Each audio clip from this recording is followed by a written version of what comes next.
What if the real secret to success is not talent, but how you handle your limitations? Imagine if everything you thought was holding you back, your flaws, your insecurities, your inexperience, were actually the raw materials for greatness. Adam Grant, one of the most influential thinkers of our time, challenges one of the biggest lies in our culture, that potential is fixed.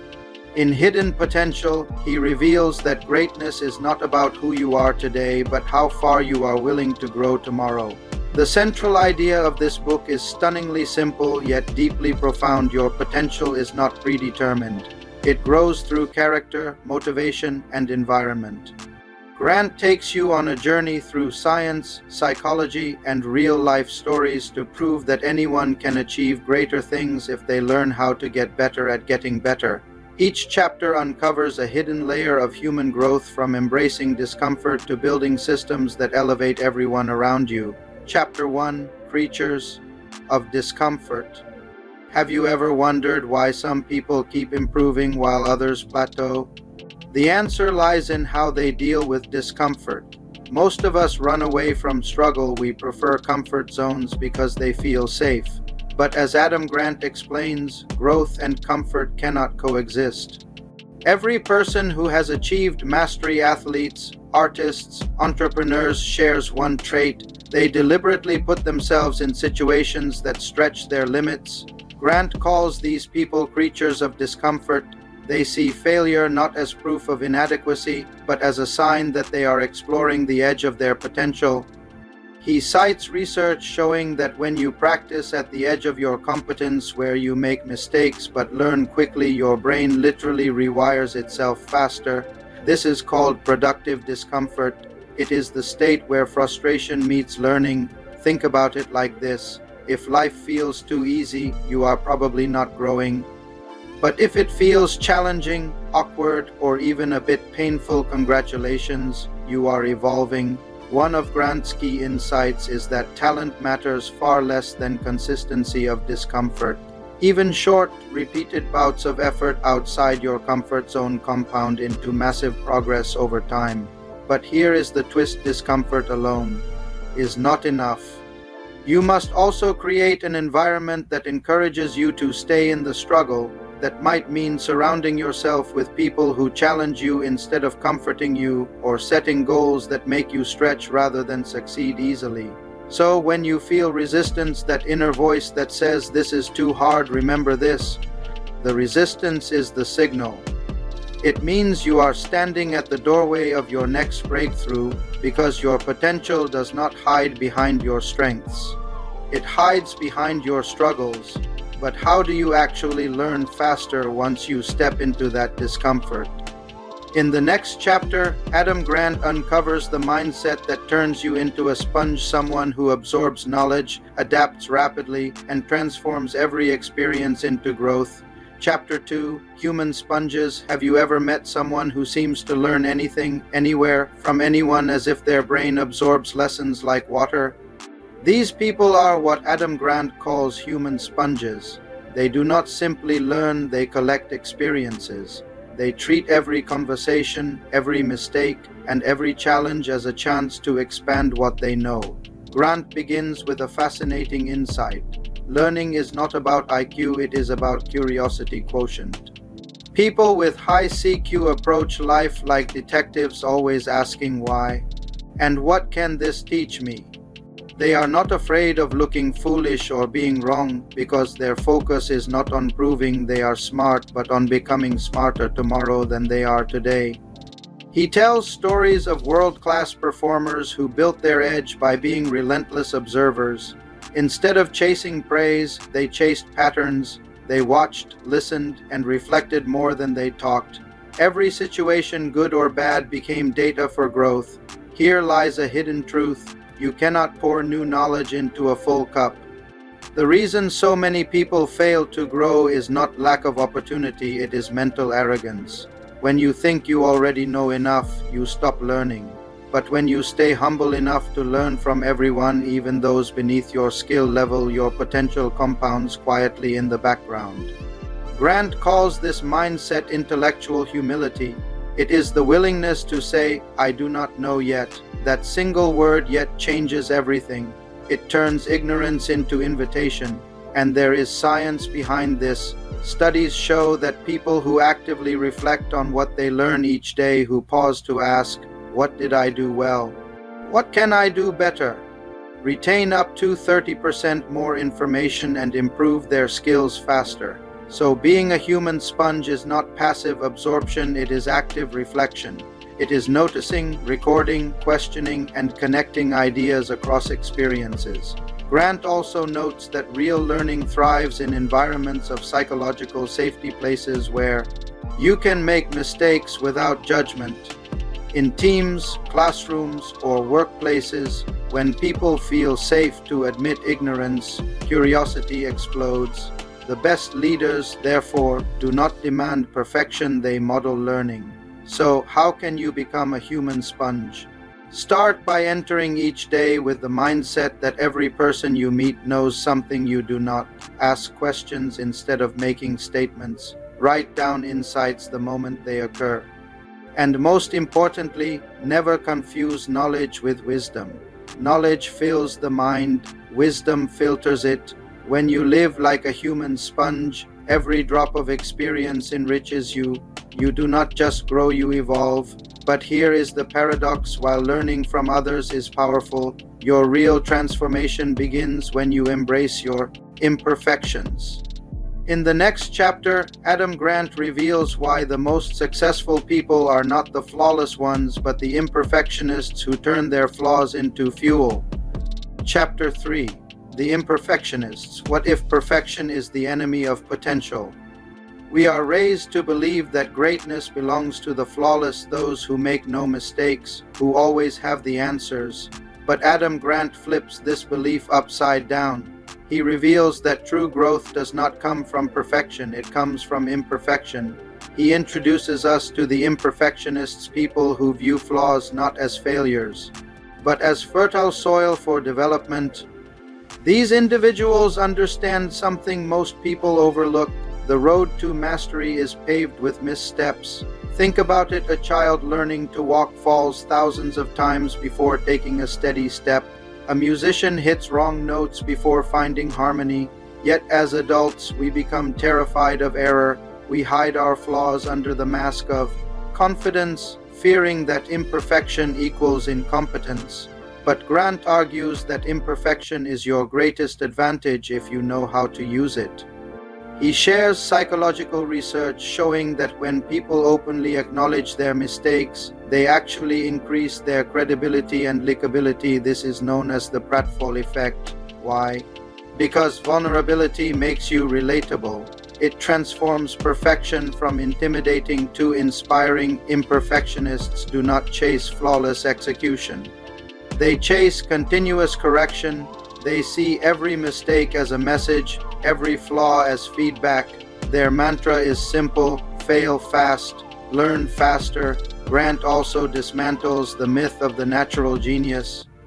He shows that almost every master in history, from Mozart to Michael Jordan, achieved greatness not through talent alone, but through relentless refinement. Their genius was not in avoiding mistakes, but in revising faster than everyone else. The imperfectionist mindset is also about self-compassion.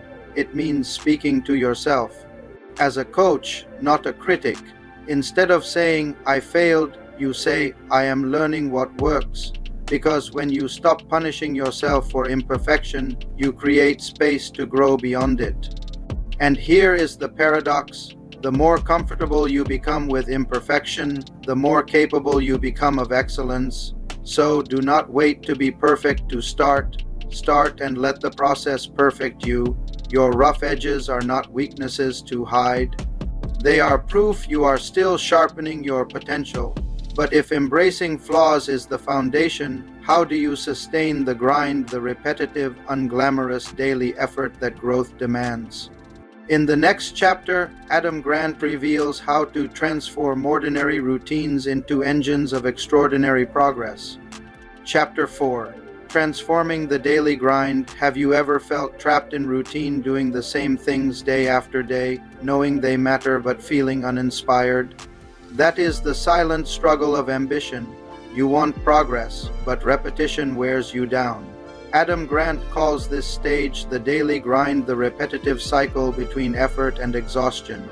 And he makes one thing clear: success does not come from avoiding the grind. It comes from transforming it. He explains that what separates the extraordinary from the ordinary is not how much they work, but how they experience their work. The best performers in every field find meaning inside the monotony. They turn repetition into rhythm. Grant draws from psychological studies showing that when people attach a sense of purpose to their everyday actions, motivation multiplies. It is not the task that matters, it is the meaning you assign to it. Cleaning a lab table can feel dull until you remind yourself that it keeps an experiment alive. Practicing a sales pitch can feel boring until you realize you are mastering influence. This is called reframing the grind. You do not change what you do, you change how you see it. Grant also introduces a powerful strategy called habit stacking. You attach a meaningful routine to a mundane task. For example, if you hate checking emails, do it while listening to a motivational podcast. Over time, your brain links effort to reward, turning drudgery into flow. But there is a deeper truth here. The daily grind is not just physical, it is emotional. People burn out not because they work too hard, but because they work without progress.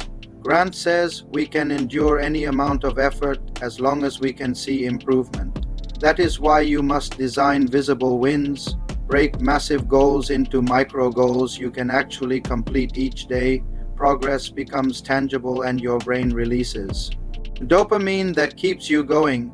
There is also a lesson in patience. The daily grind is where compound growth hides, the place where results seem invisible, but growth is quietly happening under the surface. Like a seed beneath soil, your consistency eventually breaks through as success, but only if you keep watering it. In the end, transforming the daily grind is about identity. You stop asking, "When will this get easier?" and start saying, "This is who I am." Because the people who achieve great things do not wait for motivation, they manufacture it through purpose, ritual, and progress. But even when you reframe the grind, life sometimes stalls. You get stuck in loops, doing more but moving less. In the next chapter, Adam Grant uncovers the science of getting unstuck and how to break free from invisible barriers holding your potential hostage. Chapter 5, Getting Unstuck. Imagine this. You are in the middle of a maze, not the kind made of hedges, but one built from self-doubt, failed attempts, and fear of judgment. You know the exit is somewhere out there, but every path you take seems to loop you right back to where you started. This, Adam Grant says, is what it means to be stuck, not because you lack potential, but because you have stopped exploring the uncomfortable routes that could unlock it. In this chapter, Grant takes us deep into the psychology of stagnation, why so many talented people hit plateaus, why comfort can become a prison, and how we can escape it. He begins by dismantling one of the biggest myths of progress, that success comes from linear effort. The truth: growth is messy. It comes from missteps, false starts, and moments of deep uncertainty. Grant tells stories of innovators, scientists, and athletes who found their breakthroughs not by charging forward, but by reframing their failures. He calls this the art of strategic retreat, stepping back to see the bigger picture. When we pause, we notice the patterns that trap us, and when we experiment without the fear of looking foolish, we discover hidden angles that others miss. One striking example he shares is about people who deliberately disrupt their own routines, artists who switch mediums, executives who shadow entry-level employees, or teachers who let students redesign lessons.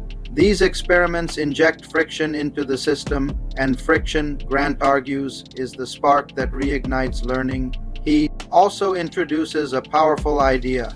Repetition without reflection is stagnation. Most people repeat what works. Few analyze why it worked. That reflection, the willingness to examine what went wrong and right, separates the truly adaptive from the perpetually stuck. Then comes the mindset shift. Getting unstuck is not about motivation. It is about motion. You cannot think your way out of a rut, you must act your way out. Grant highlights a study where simply taking small, exploratory actions, writing down 10 ideas a day, trying one new task each week increases creative breakthroughs exponentially. But here's the catch. Progress feels uncomfortable. Growth, by its nature, violates our sense of stability. The goal isn't to eliminate discomfort. It's to develop a relationship with it. When you stop seeing struggle as a signal to quit and start viewing it as a sign of evolution, that's when you move again. The chapter ends with a question that flips the usual success mindset on its head. Instead of asking, "What do I need to do to win?" ask, "What am I avoiding that could help me grow?" Getting unstuck, Grant concludes, is about curiosity over control, exploration over perfection. The maze was never the problem. It was our fear of taking the wrong turn. In the next chapter, Adam Grant reveals how some people don't just escape gravity, they defy it entirely. What if the key to extraordinary success is not fighting your limits, but redefining them altogether? Chapter 6. Defying Gravity. Imagine watching a rocket launch. The first few seconds are violent engines roaring, smoke billowing, metal trembling under impossible pressure. The hardest part of the journey is not reaching orbit. It's escaping gravity. Adam Grant uses this as a metaphor for human potential. Our greatest struggle isn't about soaring high. It's about breaking free from what holds us down. In this chapter, Defying Gravity, Grant explores how people transcend their limitations not because they were born exceptional, but because they learned to resist the gravitational pull of conformity, fear, and comfort. He begins with a story of a young student who failed repeatedly at math but eventually became one of the world's leading statisticians. Her turning point wasn't a miracle moment, it was when she stopped comparing her progress to others and started comparing it to her own growth curve. Grant calls this the internal altitude principle. Instead of asking, "Am I ahead of others?" ask, "Am I higher than yesterday?" Because true potential is measured vertically in depth, not distance. The science behind this is powerful. Studies show that individuals who focus on self-improvement over social comparison perform better, recover faster from setbacks, and sustain motivation longer. Why? Because external validation is like gravity, it drags you down the moment it disappears. But internal validation, the satisfaction of mastering yourself, keeps you rising. Grant also introduces the concept of productive delusion. It is the paradoxical belief that you can do something slightly beyond your current ability even when there is no proof yet. Astronauts call this the suspension of doubt. Believing you can rise above the pull is the first step in breaking it. He supports this with fascinating research from NASA's astronaut training programs. The best candidates aren't the most fearless, they are those who manage fear intelligently. They reframe anxiety as energy. One astronaut said, "I don't eliminate gravity, I learn how to dance with it." Grant then turns to organizations. Some teams, he says, build gravitational cultures where hierarchy, routine, and tradition keep people grounded in mediocrity. But high-performing cultures like Pixar, IDEO, or SpaceX encourage calculated rebellion. They don't punish risk. They reward curiosity. They hire people who question everything, including their own assumptions. A striking story he shares is about a SpaceX engineer who, instead of following a long-established testing protocol, created a faster, riskier simulation method that saved months of work. It failed twice, but on the third attempt, it succeeded, and the company adopted it system-wide. Elon Musk's response: "You didn't just defy gravity. You rewrote the laws." Grant's message is clear. Those who defy gravity are not reckless, they are relentlessly adaptive. They do not wait for the wind to lift them. They build engines of resilience. He ends the chapter with one of his most powerful lines: "The moment you stop fearing the fall, gravity loses its power.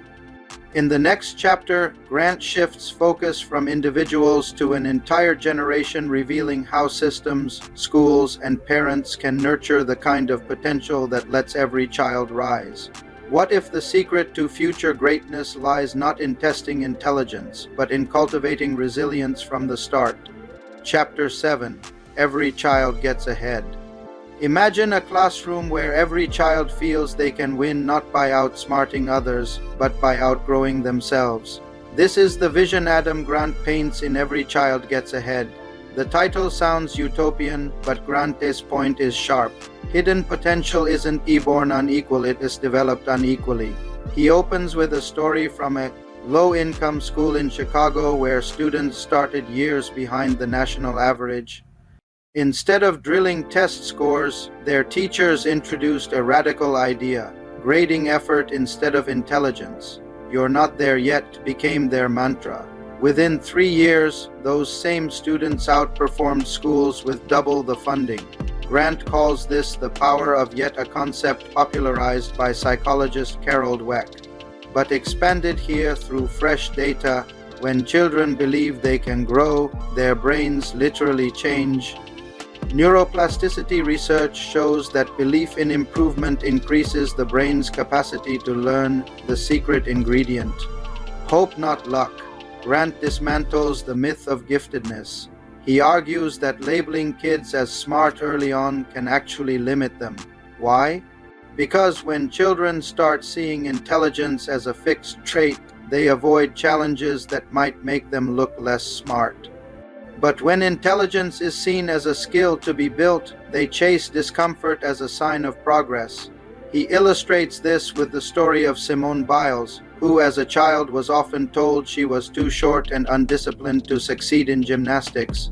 Her coach, however, focused not on her talent but her tenacity. Every setback was reframed as a step forward. That mindset, Grant says, is the difference between hidden potential and wasted potential. Then he introduces a powerful educational framework called the growth ecosystem. It's built on 3 pillars. Challenge over comfort, let students struggle productively. Failure is a form of feedback, not a verdict. Process over praise, celebrate effort, strategy, and persistence, not just outcomes. Purpose over performance. Connect learning to meaning. A student motivated by purpose learns twice as fast as one motivated by approval. One of the most moving examples is a school in Finland that banned the word failure. Instead, teachers say, "You're in the middle of learning." Students who hear that phrase don't fear mistakes. They see them as progress checkpoints. Grant also discusses the role of parents and mentors.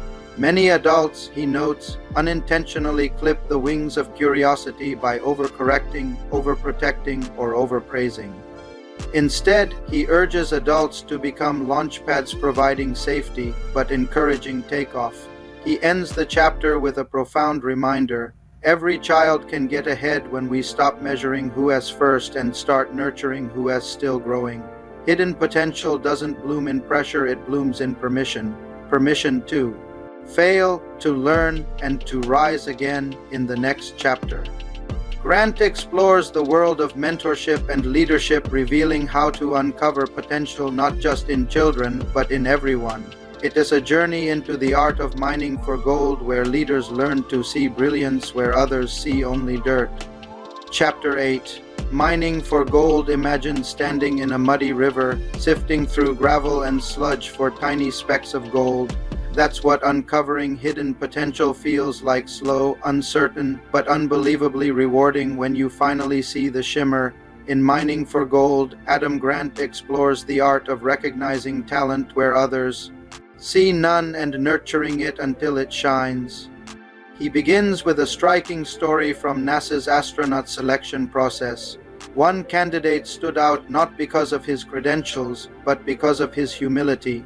When asked how he'd handle failure, he said, "I'd ask for help." He wasn't the most qualified, but he was the most coachable. NASA hired him. Years later, that astronaut became one of the program's most innovative engineers. Grant calls this the coachability factor, the single greatest predictor of long-term success. So how do you mine for hidden potential in others? Grant lays out 3 layers of discovery. Spot the spark, look for curiosity, not confidence. The best learners ask more questions than they answer. They're not trying to prove themselves, they're trying to improve themselves. Fan the flame once you see potential, fuel it with feedback, not the good job type but specific, behavioral, and actionable feedback that gives direction. Clear the path. Sometimes people don't need motivation, they need removal of friction. Grant says leaders should act like road repair crews, clearing obstacles so talent can move freely. He illustrates this with a case study from Pixar. Early in its history, some animators weren't considered creative enough, but instead of firing them, leadership asked a simple question: what would unleash their creativity? They realized those employees were spending all their time on tedious rendering tasks. Once those were automated, their creative ideas exploded. Grant calls this environmental engineering, designing spaces that allow people's best selves to emerge. Then Grant touches on a painful truth. Most organizations are blind to potential because they re-obsessed with performance. Performance is visible. Potential is invisible. But what if we flip the focus? Instead of asking, who's performing best right now, we ask, who's improving the fastest? That question, he says, identifies the real gold. He shares a story about a teacher who kept a growth journal for her students. Instead of tracking grades, she tracked progress velocity, how quickly each student was improving. The results were stunning. Students who were once average began outperforming their gifted peers because they were being measured on momentum, not mastery. One of the chapter's most memorable lessons comes from the sports world. Grant discusses how legendary coach John Wooden of UCLA never scouted for stars, he looked for players who loved to learn.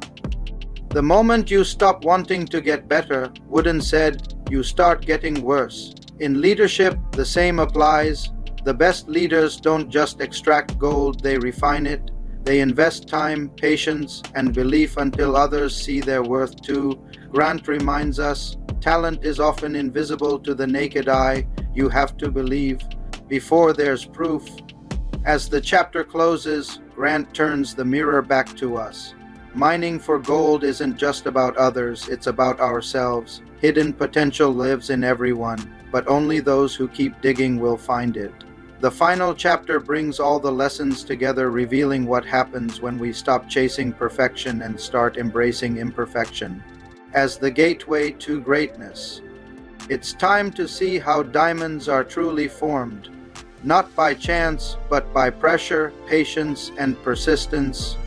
Chapter 9, Diamonds in the Rough. What if the brightest sparks of potential are hiding in plain sight, obscured by circumstance, doubt, or failure?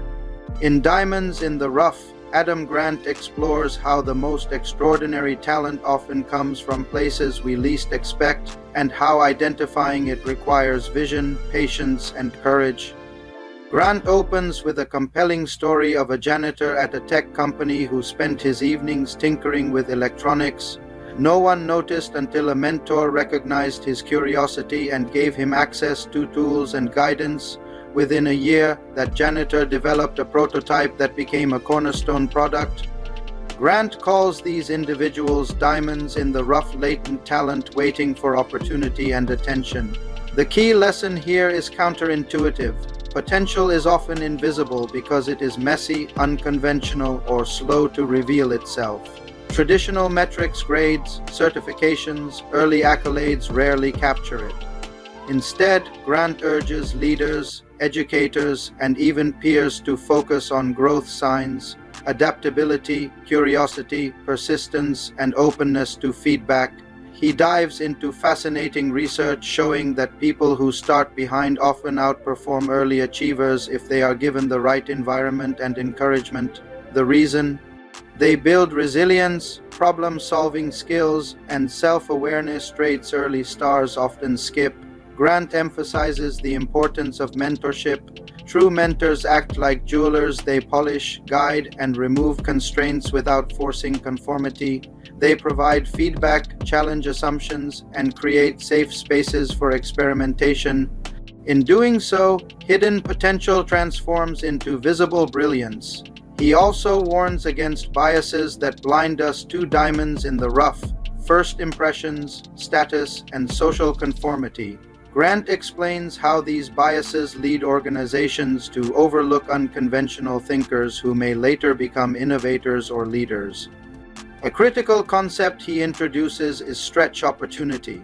It is not enough to notice potential, you must also create situations that challenge individuals just beyond their current skill level. This is how raw talent becomes refined, how hidden ability evolves into extraordinary achievement. Finally, Grant turns the lesson inward. Everyone has rough edges, unpolished skills, unexplored interests, or untapped creativity. Recognizing your own hidden potential requires curiosity, experimentation, and embracing failure as a necessary part of growth.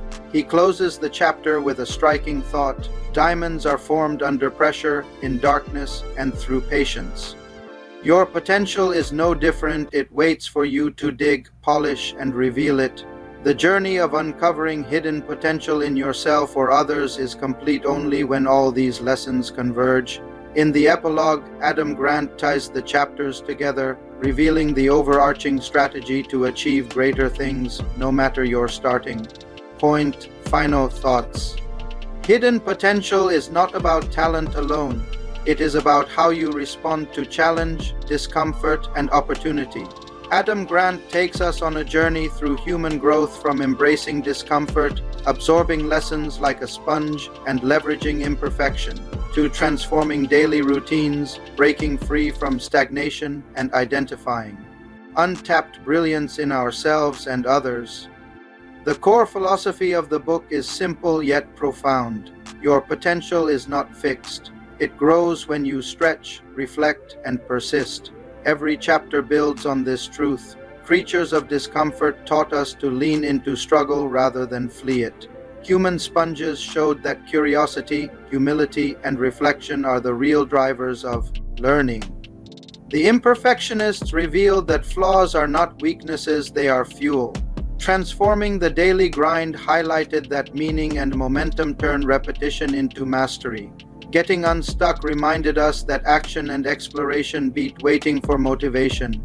Defying Gravity explained how internal validation, resilience, and risk management help you rise above limitations.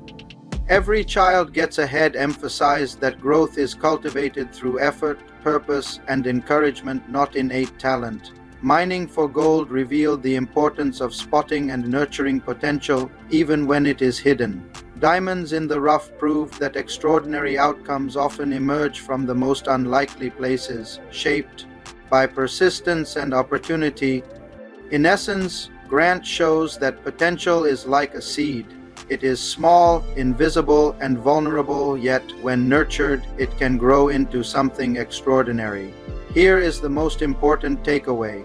Your next breakthrough is one choice, one experiment, or one act of curiosity away. You do not need to wait for perfect conditions or innate talent. You need consistency, reflection, and courage to step beyond what you already know. If you are ready to uncover your hidden potential and start achieving greater things, take a moment to reflect. What small step can you take today that your future self will thank you for? Share your answer in the comments below. Let's inspire each other to grow. And if you want more cinematic, curiosity-driven book summaries that teach you how to level up your life, mindset, and success, hit subscribe and click the bell icon so you never miss an insight that could transform your tomorrow. Remember, potential is not discovered, it is created. Start creating yours today.